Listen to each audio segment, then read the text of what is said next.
नमस्कार, स्वागत है आप सभी का। आप देख रहे हैं एनएमएफ न्यूज, आपके साथ मैं हूं नमता चौधरी। और इस वक्त की बड़ी खबर आपको उत्तर प्रदेश के मुजफ्फरनगर से बताने जा रही हूं, जहां पर एक बड़ी आतंकवादी साजिश का खुलासा हुआ है। और सोचिए, वक्त रहते यूपी पुलिस ने साजिश का खुलासा कर दिया, नहीं तो कोई बहुत बड़ा घटनाक्रम हो सकता था। जी हां, बताया जा रहा है कि ककरौली थाना क्षेत्र से 3 आरोपियों को गिरफ्तार किया गया है। और इन तीनों आरोपियों के नाम है नदीम, मनोशेर और रईस। ये तीनों ककरौली के निवासी हैं, लेकिन इनका गुनाह क्या था ये भी तो जान लीजिए।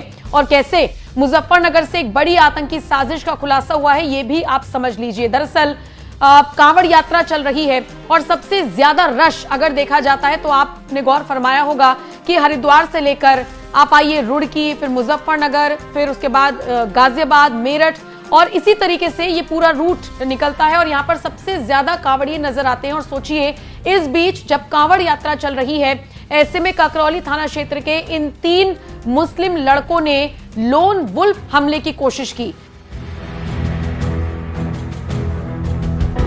लोन वुल्फ हमला क्या होता है मैं आपको आगे बताऊंगी, लेकिन उससे पहले यह समझ लीजिए कि ये लोगों तक फर्जी वीडियो पहुंचा रहे थे। व्हाट्सएप के जरिए वो वायरल वीडियोस पहुंचा रहे थे जिनमें महिलाओं की निर्मम हत्या की जा रही थी, बच्चों की निर्मम हत्या दिखाई जा रही थी। यानी उन वीडियोस को दिखाकर लोगों को भ्रमित करने की कोशिश कर रहे थे और इसीलिए एक बड़ा सांप्रदायिक हमला करवाने की कोशिश में थे ये तीनों। सोचिए, ये किसी आतंकी साजिश से कम नहीं है जो ये तीनों लड़के करते हुए नजर आ रहे थे।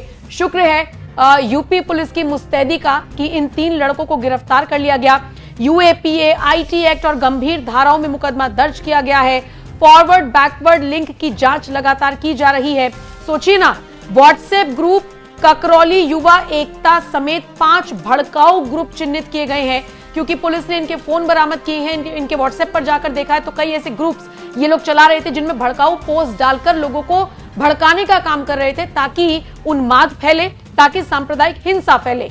आपको बता दें, वॉइस एनालिसिस और मोबाइल की फॉरेंसिक जांच में पुख्ता सुराग मिले हैं। जो वायरल वीडियो ये लोग दिखाने की कोशिश कर रहे थे वो पाकिस्तान का है, अप्रैल 2024 का है, लेकिन ये उस वीडियो के हवाले से देश में दंगा भड़काने और आतंकी घटनाओं की सीरीज शुरू करने की योजना बना रहे थे। यानी एक जगह पर अगर ये कांवड़ यात्रा के दौरान सोचिए इस तरीके से भड़काऊ पोस्ट दिखाएंगे और ये बताने की कोशिश करेंगे कि देखो कैसे मारा जा रहा है, और फिर निश्चित तौर पर उन्माद फैलेगा। और सोचिए क्या से क्या हो सकता था। वो तो यूपी पुलिस ने इन्हें गिरफ्तार कर लिया, आगे की जांच की जा रही है, इनसे इनके फोन बरामद कर लिए हैं। और इसी पूरे मामले के तहत सहारनपुर डीआईजी अभिषेक सिंह ने मामले में बड़ी प्रेस कॉन्फ्रेंस भी की है।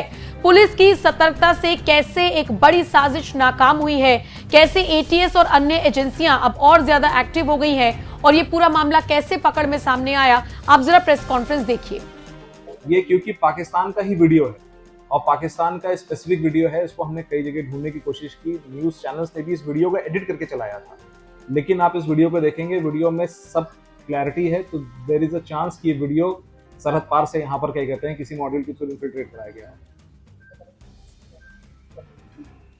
उनको ये पता था कि उनके मन में जो द्वेष भावना थी कि हमें कुछ ऐसा करना है, लोगों को भड़काना है, अभी वहां तक बात पहुंची।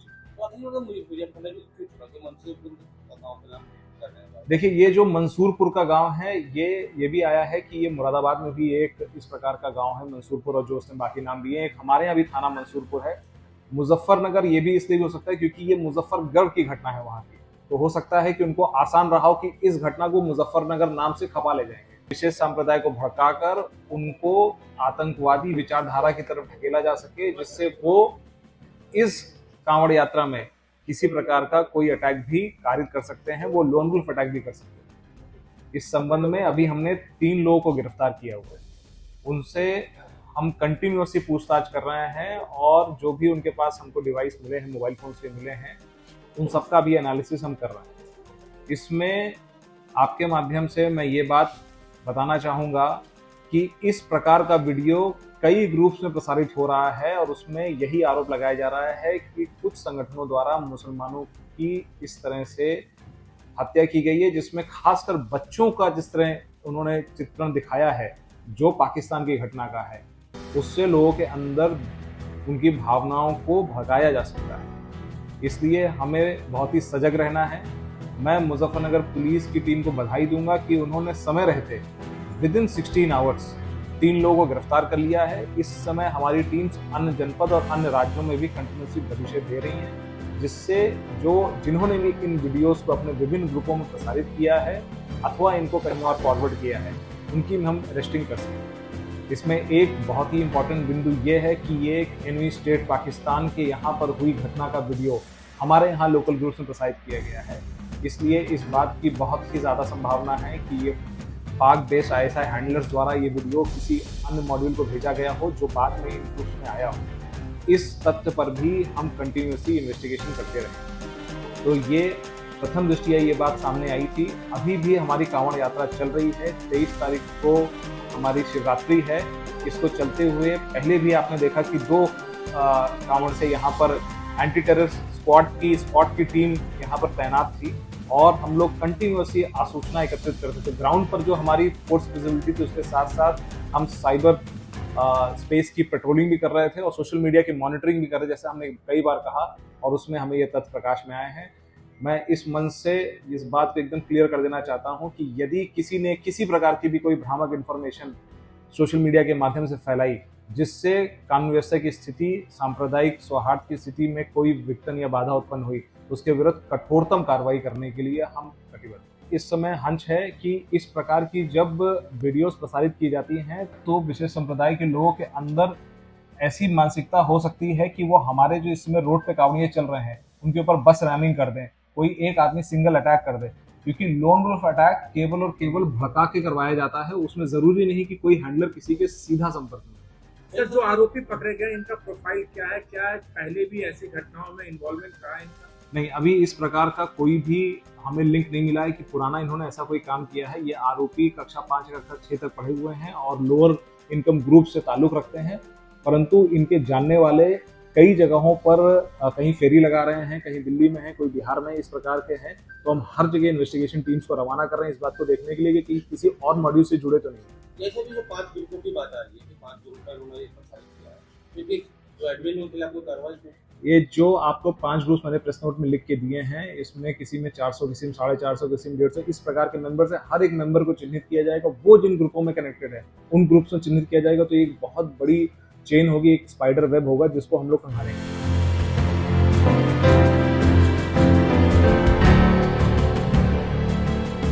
तो देखा आपने किस तरीके से प्रेस कॉन्फ्रेंस करके अधिकारियों ने बता दिया कि इतने बड़े लोन वुल्फ हमले को अंजाम देने की फिराक में थे ये नदीम, मनोशेर और रईस, जो कि तीनों ककरौली के रहने वाले हैं। लेकिन यहां पर अब आपके जहन में ये सवाल भी होगा कि आखिर ये लोन वुल्फ हमला क्या होता है जिसका जिक्र हम बार बार कर रही हैं। चलिए विस्तार से उसको समझिए। लोन वुल्फ हमला क्या होता है? लोन वुल्फ हमला एक ऐसा आतंकी हमला होता है जिसमें कोई व्यक्ति अकेले या बहुत सीमित सहायता के साथ आतंकी गतिविधि को अंजाम देता है। यह हमला किसी बड़े आतंकी संगठन के प्रत्यक्ष निर्देश या समन्वय के बिना किया जाता है। ऐसे हमलावर अक्सर स्वप्रेरित यानी सेल्फ रेडिकलाइज्ड होते हैं और इंटरनेट, सोशल मीडिया या प्रचार सामग्री के जरिए उग्रवादी विचारधाराओं से प्रभावित होकर हमले की योजना बनाते हैं। लोन वुल्फ हमले को कैसे अंजाम दिया जाता है? हमलावर अकेले या छोटे समूह में काम करता है बिना किसी बड़े संगठन के सीधे समर्थन के। हमलावर अपनी व्यक्तिगत मान्यताओं, धार्मिक कट्टरता या सामाजिक राजनीतिक असंतोष से प्रेरित होता है। चाकू, वाहन, छोटे हथियार या घरेलू सामग्री से बने विस्फोटक जैसे हथियारों का इस्तेमाल, चूंकि ये हमले छोटे स्तर पर और व्यक्तिगत रूप से किए जाते हैं, इन्हें पहले से पकड़ना मुश्किल होता है। सामाजिक अशांति, डर या किसी विशेष समुदाय विचारधारा के खिलाफ हिंसा फैलाना इनका मकसद होता है। उदाहरण के तौर पर इसे ऐसे समझिए जैसे कोई व्यक्ति सार्वजनिक स्थान पर चाकू से हमला कर दे, वाहन को भीड़ में घुसाकर हमला कर दे या फिर छोटे स्तर के बम विस्फोट भी इसमें शामिल हैं। कुल मिलाकर इसी तरीके के एक हमले की साजिश ये तीनों लड़के मिलकर कर रहे थे, क्योंकि या तो ये सेल्फ रेडिकलाइज थे और एक विशेष धर्म को आड़े लाते हुए ये इस हमले को अंजाम देने की फिराक में थे। सोचिए यूपी पुलिस की मुस्तैदी से कितने बड़े आतंकी साजिश का पर्दाफाश हुआ है। बहरहाल ये खबर हमारे संवाददाता ने मुजफ्फरनगर से आपके लिए भेजी है। तो मुजफ्फरनगर से नागरदत्त शर्मा की इस रिपोर्ट पर आपका क्या कुछ कहना है, कमेंट करके जरूर बताइएगा और जो भी अपडेट आती रहेगी हम आप तक जरूर पहुंचाते रहेंगे।